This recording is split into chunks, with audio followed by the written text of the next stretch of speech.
మీ బంగారం తాకట్టులో ఉందా? విడిపించుకోలేక ఇబ్బందులు పడుతున్నారా? అయితే మీ బంగారాన్ని వెంటనే విడిపించి కొంటాం. గణేష్ గోల్డ్. మీరు సంప్రదించాల్సిన ఫోన్ నంబర్లు 9160-266-916, 8712619507. ఇక అప్డేట్స్ చూద్దాం. మలక్పేట్లోని శాలివాహన నగర్లో కాల్పుల కలకలం సృష్టించాయి. శాలివాహన నగర్ పార్కులో వాకింగ్కి వెళ్లిన వారిపై కాల్పులకు తెగబడ్డారు దుండగులు. చందు నాయక్ అనే వ్యక్తిపై కాల్పులు జరిపారు గుర్తు తెలియని వ్యక్తులు. అతను స్పాట్లోనే చనిపోయారు. మృతుడు నాగర్ కర్నూలు జిల్లా అచ్చంపేట వాసి. కాల్పులకు కారణం భూ వివాదమని అనుమానం వ్యక్తం చేస్తున్నారు పోలీసులు. వాకర్స్ పై కాల్పులు జరపడంతో ప్రాణభయంతో పరుగులు తీస్తున్నారు పార్కులోని వారు. ఇక దుండుగుల కాల్పులతో స్థానికులు ఉలిక్కిపడ్డారు. ఈ ఘటన సమాచారం అందుకున్న పోలీసులు వెంటనే అక్కడికి చేరుకుని విచారణ చేపట్టారు. ఈ ఘటనకు సంబంధించి పూర్తి వివరాలు ఇంకా తెలియాల్సి ఉంది.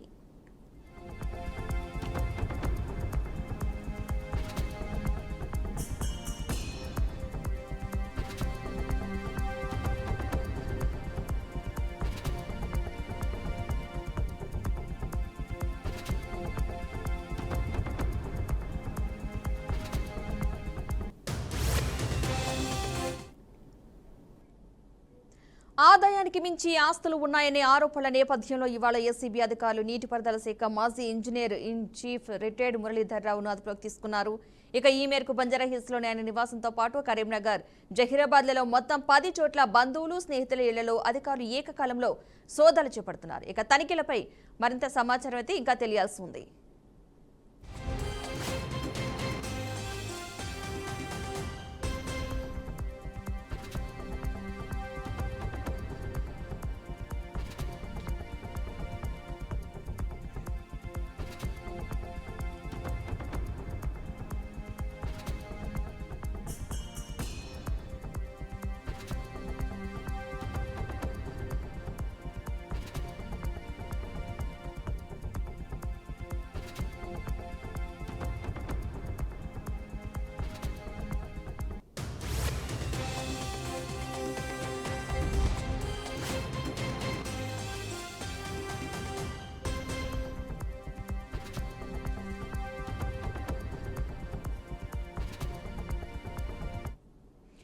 ఆదాయానికి మించి ఆస్తులు ఉన్నాయనే ఆరోపణల నేపథ్యంలో ఇవాళ ఏసీబీ అధికారులు నీటిపారుదల శాఖ మాజీ engineer in chief retired Muralidhar రావును అయితే అదుపులోకి తీసుకున్నట్టుగా తెలుస్తోంది. ఈ మేరకు బంజారాహిల్స్లోని ఆయన నివాసంతో పాటు కరీంనగర్, జహీరాబాద్లలో మొత్తం 10 చోట్ల బంధువులు, స్నేహితుల ఇళ్లలో అధికారులు ఏకకాలంలో సోదాలు చేపడుతున్నారు.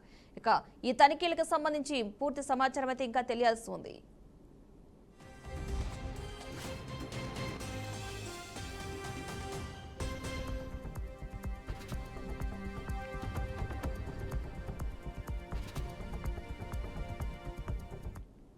తరపు నుంచి మరొకసారి చెప్పడం జరుగుతుంది. మరి ఖచ్చితంగా రాబోయే రోజుల్లో చాలా సాధారణంగా ఉంటారని చెప్పి వైసీపీ నాయకులు విజ్ఞప్తి చేస్తారు.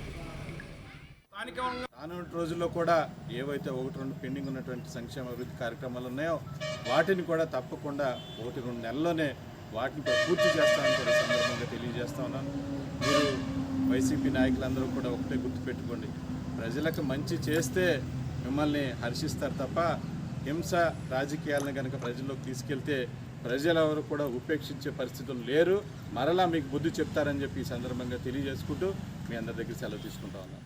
రానున్న రోజుల్లో కూడా ఏవైతే 1-2 పెండింగ్ ఉన్నటువంటి సంక్షేమ అభివృద్ధి కార్యక్రమాలు ఉన్నాయో వాటిని కూడా తప్పకుండా 1-2 నెలల్లోనే వాటిని పూర్తి చేస్తామని కూడా సందర్భంగా తెలియజేస్తా ఉన్నాను.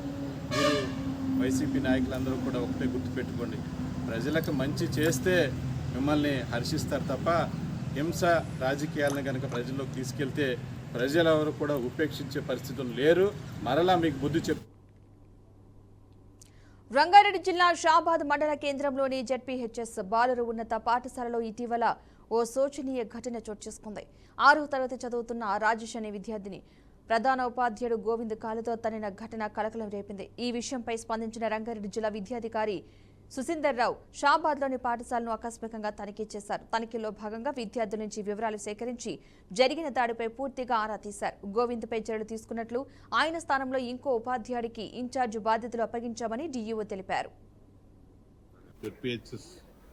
షాబాద్ స్కూల్లో మార్నింగ్ విలేజర్స్ అందరూ వచ్చి చిన్న ధర్నా కార్యక్రమం చేయడం, దాని ద్వారా నాకు విలేజెస్ ఫోన్ చేయడం, వెంటనే నేను ఈ షాబాద్ స్కూల్కి విజిట్ చేయడం, గవర్నమెంట్ బాయ్స్ హై స్కూల్, అది ZPHS boys high school Shabad స్కూల్కి రావడం జరిగింది. సో అందులో కొద్దిగా ఉన్నటువంటి పరిస్థితులు మొత్తం నేను ఎంక్వైరీ చేశాను. గ్రామస్తులందరితో మాట్లాడాను, ఉపాధ్యాయులతో మాట్లాడాను. తర్వాత అక్కడ వాళ్ళు విలేజర్స్ ఎక్కువగా కంప్లైంట్ చేసింది ఏంటంటే హెడ్ మాస్టర్ గారు అక్కడ పిల్లవాడిని సాటర్డే ఫ్రైడే రోజు పుట్టినట్లు, తర్వాత మరి ఆ పిల్లవాళ్ళ ద్వారా మరి ఆ పేరెంట్స్ వరి అయ్యి మరి ఇబ్బందులు పడుతున్నట్టు, అట్లా పీడిఎస్సి వాళ్ళు అట్లా విలేజర్స్ కూడా కొంత హెడ్ మాస్టర్స్ మీద గతంలో చేసినటువంటి స్క్రాప్ ఇష్యూలో కానీ తర్వాత కొన్ని అలిగేషన్స్ కూడా చేశారు. సో వాటి మీద కూడా ఎంక్వైరీ చేయడం జరిగింది. హెడ్ మాస్టర్ని లీవ్లో వెళ్ళమనడం జరిగింది. సో హెడ్ మాస్టర్ పోయిన నెక్స్ట్ ఇన్ఛార్జిని పెట్టడం, తర్వాత అన్ని చర్యలు.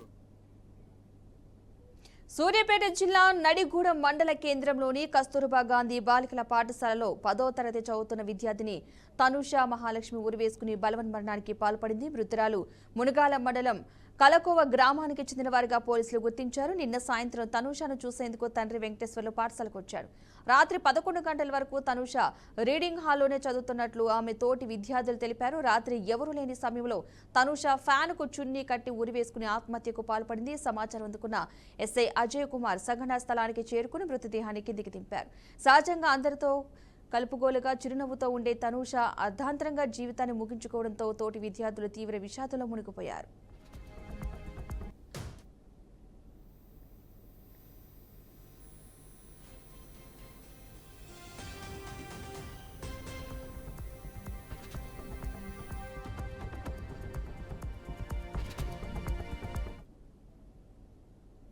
ఇకివే bulletin updates. Keep watching BRK news Telugu సత్తా.